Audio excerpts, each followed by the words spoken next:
Assalamualaikum warahmatullahi wabarakatuh. Perkenalkan, kami dari kelompok 4 kelas PGMIF yang beranggotakan Ahmad Abdul Hakim Baihaqi, Alisa Almanabila, dan saya sendiri Vita Dwi Ariyanti. Di sini kita akan membahas tentang pemanfaatan sastra sebagai basis pembelajaran bahasa Indonesia di MI. Subkajian yang pertama, kita akan membahas tentang konteks pemanfaatan sastra dalam pembelajaran bahasa Indonesia di MI. Dan sub yang kedua, kita akan membahas tentang bagaimana sih merancang pembelajaran bahasa Indonesia berbasis sastra, prosa, puisi, dan drama. Mari kita simak penjelasan dari kami kelompok 4. Subkajian yang pertama, konteks pemanfaatan sastra dalam pembelajaran bahasa Indonesia di MI. Di sini kita akan membahas tentang apa itu pengertian sastra anak, jenis-jenis sastra, tujuan pembelajaran bahasa dan sastra di MI atau SD, manfaat sastra anak, dan pentingnya sastra anak dalam pembelajaran sastra di MI atau SD. Assalamualaikum warahmatullahi wabarakatuh. Perkenalkan, saya Ahmad Abdul Hakim Baihaqi. Saya akan membahas tentang pengertian sastra anak. Jadi, sastra anak itu adalah karya seni yang imajinatif dengan unsur estetisnya dominan yang bermediumkan bahasa, baik lisan maupun tulisan, yang secara khusus dapat dipahami oleh anak-anak dan berisi tentang dunia yang akrab dengan anak-anak. Selanjutnya ke ciri-ciri sastra anak. Yang pertama yaitu unsur pantangan, yang kedua penyajian dengan gaya secara langsung, yang ketiga yaitu fungsi terapan. Selanjutnya jenis-jenis sastra. Yang pertama yaitu puisi.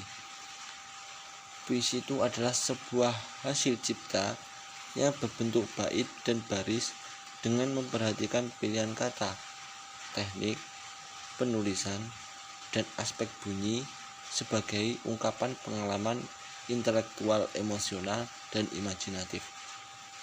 Yang kedua yaitu prosa. Prosa adalah karya sastra dalam bentuk cerita seperti novel, cerpen, dan sejenisnya. Selanjutnya adalah drama.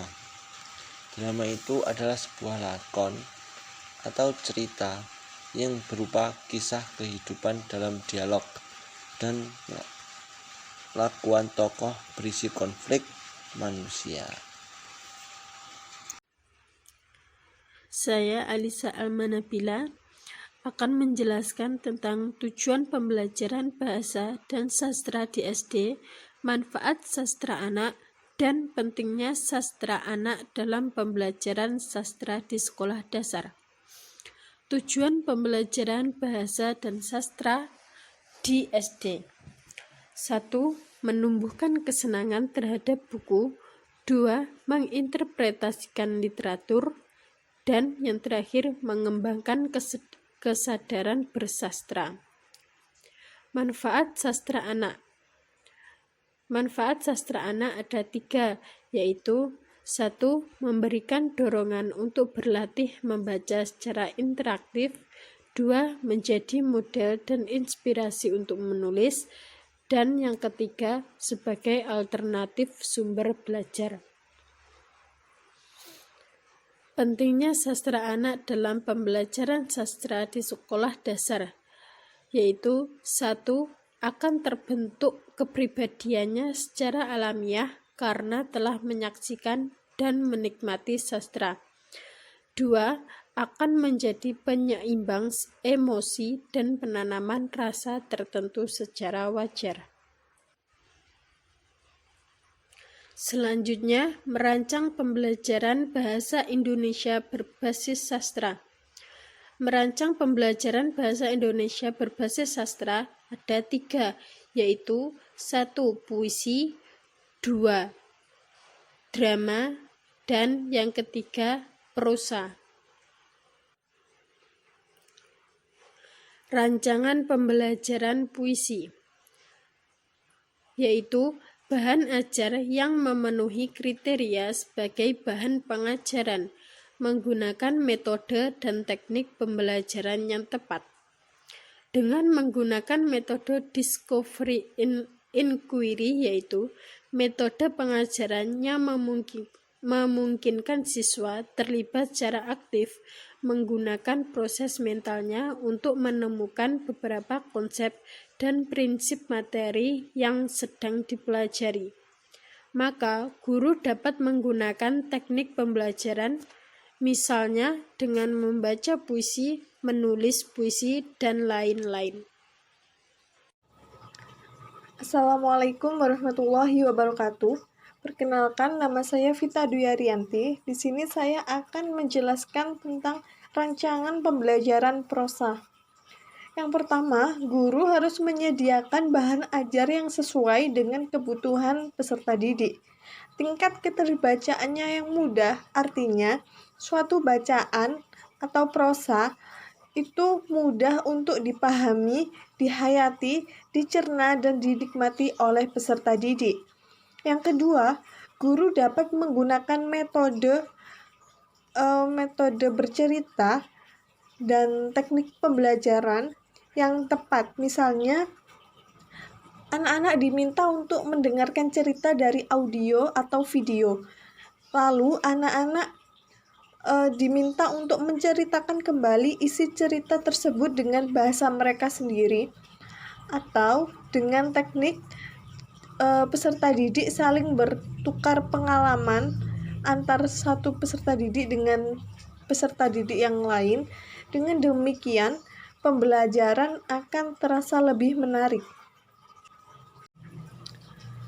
Lalu, untuk rancangan pembelajaran drama, guru dapat menggunakan metode bermain peran.